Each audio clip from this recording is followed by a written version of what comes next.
Estamos en Cusco. Oui, je parle le local. Estamos en Cusco, c'est muy lindo. Hein. Là, on est sur du lindo total, c'est même hermoso. Hein, j'ai pas envie de le dire. Alors, le but, c'est de rejoindre le Machu Picchu. Sauf que, problemo, le Machu Picchu, questo 1000 boulots dans ta gueule. Voilà, 1000 boulots, ça fait beaucoup de pognono. Du coup, on va faire comme d'habitude, on va faire foco les agencias et vamos a caminar. Alors, le trek du Machu Picchu par agence coûte entre 500 et 1000 $. Bien trop pour mon maigre portefeuille de backpacker. Ispac a jamais percé dans ce pays, mais parce qu'il mettait pas toutes les options dans les sacs. C'est donc avec un sac bien rempli que je traverserai seul la jungle. C'est bon, enfin, là on est pas dedans. Gravirai des montagnes. C'est vraiment bien. Franchirai des ravins. Je suis au milieu de rien. Voilà. Et partirai à la rencontre du Machu Picchu.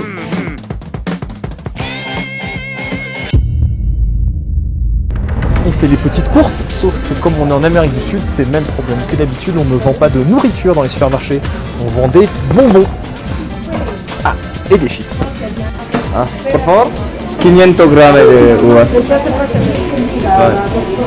Nous avons des nouilles instantanées, des petites barres céréalées, précisément 12. Nous avons des soupes et des petites amandes parce que ça fait bien et de quoi se torturer le cul parce que c'est toujours plus agréable qu'avec des ronces. Allez, dernier truc qui reste à trouver, c'est de la coke. De la feuille de coca, c'est complètement légal, mais de la bonne. Donc on m'a conseillé ce quartier. C'est laid, mais moi j'aime bien quand ça. Par exemple, tu vois, dans les quartiers comme ça, t'as ton cordiste local, si tu veux acheter de la corde. Là, c'est les quartiers très spécialisés. Ça, c'est la police du transit, hein, la Policia de Transito. En fait, si t'as la chasse, c'est eux qu'il faut appeler, ils s'occupent de tout, ils font attaquer les petits. Ah bah si, voilà. Hola, por favor, ¿cuándo cuesta? Un sol, voy a tener dos, por favor. Gracias, abuelo. Luego. Et bien, c'est trouvé. On a donc tout pour partir. On a de quoi mâcher. On a de quoi manger. Et on a des gens. 3 h du matin. En fait, dans ce pays, ils se sont tapés un délire, c'est que tous les bus partent que très tôt le matin. Por favor, señor, ¿cómo se llama este calle? Argopata. Voilà. Argopata. Et donc là, tu trouveras des mecs comme moi, Jean-Michelot, on va l'appeler, qui te permet d'aller directement à... ¿Y dónde vamos? No me recuerdo. A Amonepata. Amonepata.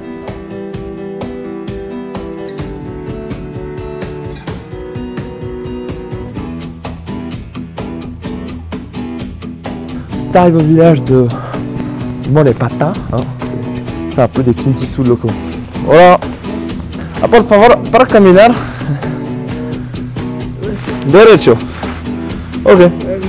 Gracias. Très loquace. Hein.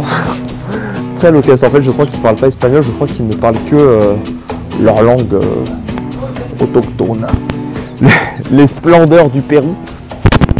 J'espère que ça va se dégager parce que ça va être chiant sinon. Les belles orchidées que voilà. Aventurier, mais avant tout romantique. Ça reste mystique quand même, la zone. Ah, un point de vue. Alors, je vais aller par là-bas. Finalement, de pas voir le haut des montagnes, c'est chiant pour la vue, mais c'est super bien pour le moral. Parce qu'on se rend pas compte jusqu'où on doit grimper, quoi. En tout, on va être au niveau d'un Mont Blanc, quoi. Là on navigue à la boussole là. Voilà. Ça, en gros faut aller par là-bas quoi.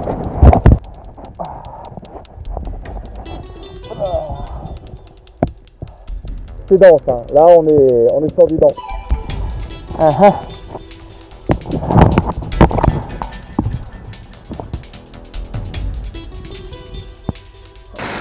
Apparemment l'eau est pas propre à être due ici. Encore que je m'en bats les couilles. Mais on peut cuisiner avec vu qu'on a fait bouillir.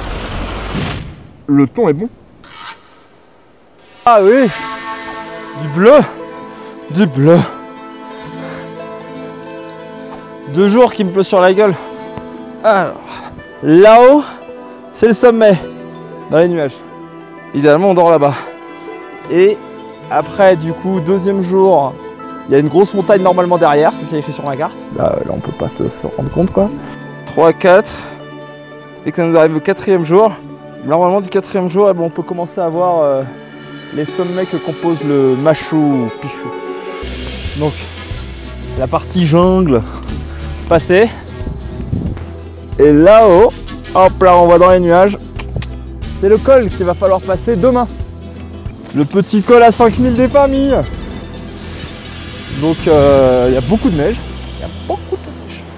C'est assez impressionnant.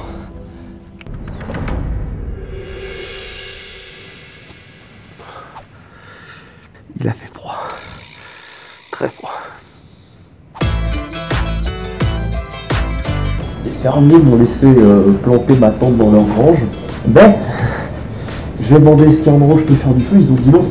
Tu commences la journée où il fait super froid, avec pantalon mouillé. Commencer avec des chaussettes mouillées. Quelle belle façon de commencer la journée.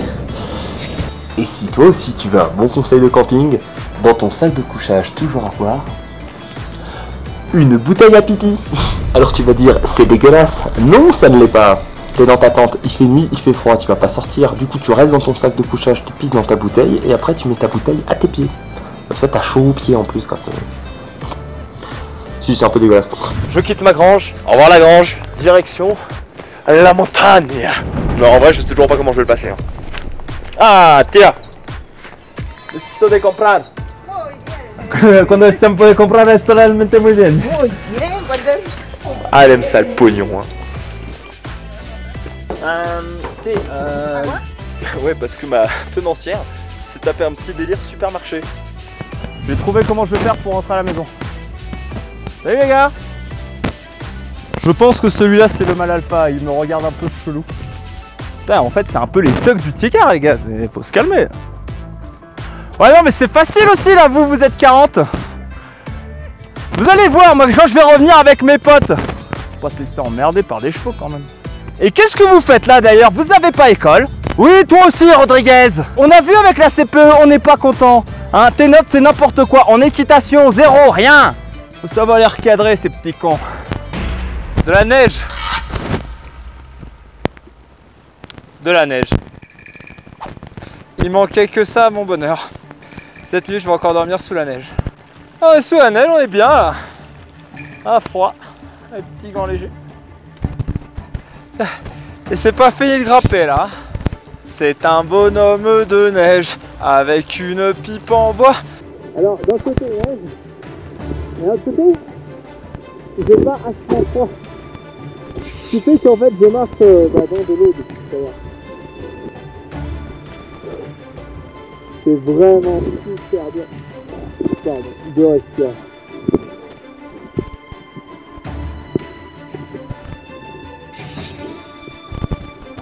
Wouhou! Le passage! T'arrives pas à viser! Enfin! On va en même temps de l'autre côté. Ah, ça marche! Boum! Ah! Enfin! Avant sur le matin, tout est bien. Le soleil vient de se lever, je fais du feu dans une tente inflammable. Je pense pas que ce soit une bonne idée, mais j'ai envie de manger. Et c'est pas bon.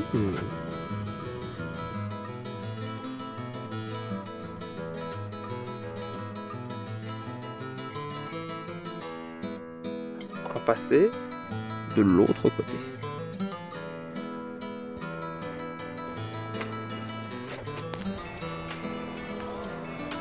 C'est un puma.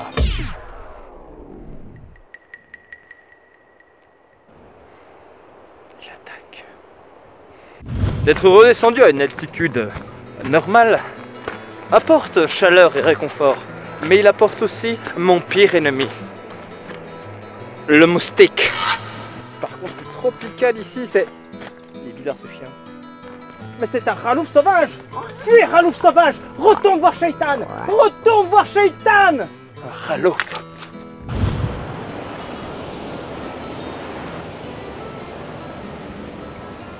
La météo a vraiment pas été cool avec moi sur ce putain de trek. On n'est plus qu'à 30 bornes du Machu Picchu.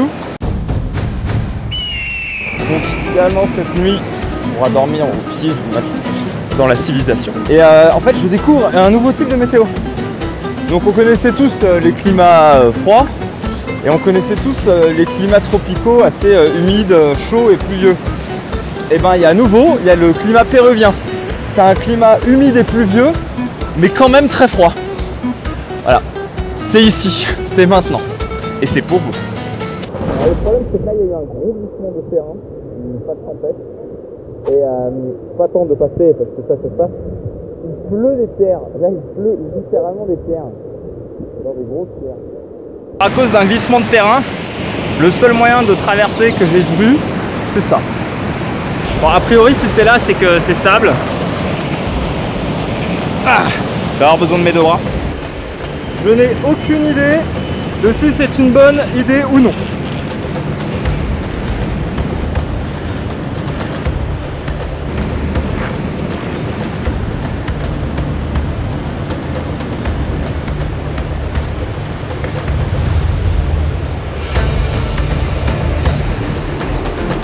Alors voilà, ça va être mon chez moi. Bon. En vrai ce genre de truc me fait marrer. Oh ça va, c'est plutôt confort en fait. Faut juste pas avoir le vertige. Merde, il y a plein de cordes.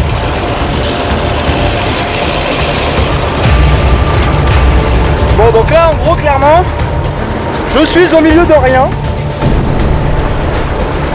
Voilà. La vue est jolie. Je dois être le seul mec qui risque sa vie et qui en plus prend des vidéos.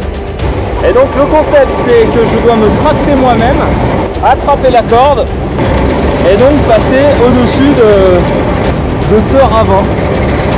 C'est bien parce que je me sens vachement en sécurité ici, dans ma petite cabane. Je vais mourir à force de faire des conneries moi.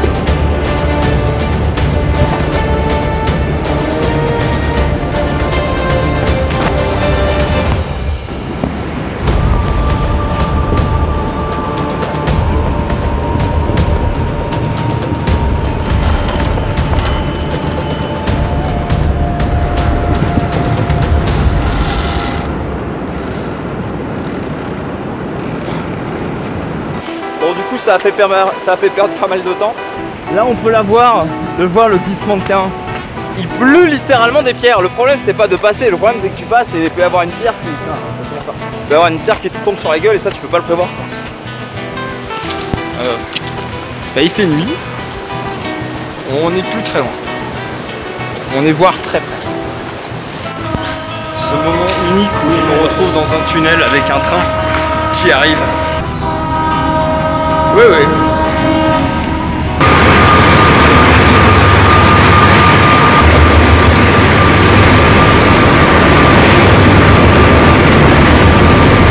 Oui, parce que pour gagner du temps, je marche sur une voie ferrée.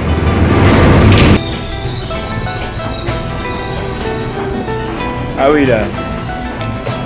Il y a eu du but, quoi. C'est bien dormir, moi, dans cet hôtel. Nous sommes donc à Agua Caliente, une petite bourgade fort charmante, bâtie le long du chemin de fer et surtout qui se trouve au pied du Machu Picchu. C'est beau demander aux locaux mais comment aller au Machu Picchu, personne ne sait. Les gens ne savent ni combien c'est, ni où c'est, limite ils savent pas ce que c'est, alors que toute l'économie du village tourne autour de ça.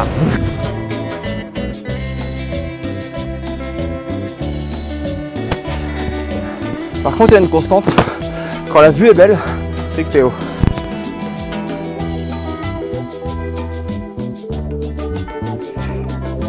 Et enfin, après une semaine de marche, nous le trouvons, le Machu Picchu.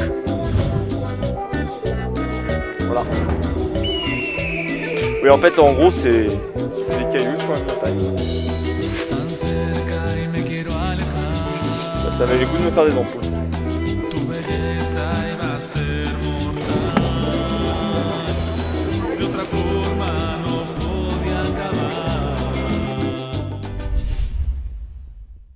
Là, on a quitté le Technicolor. Je vois en vert et gris.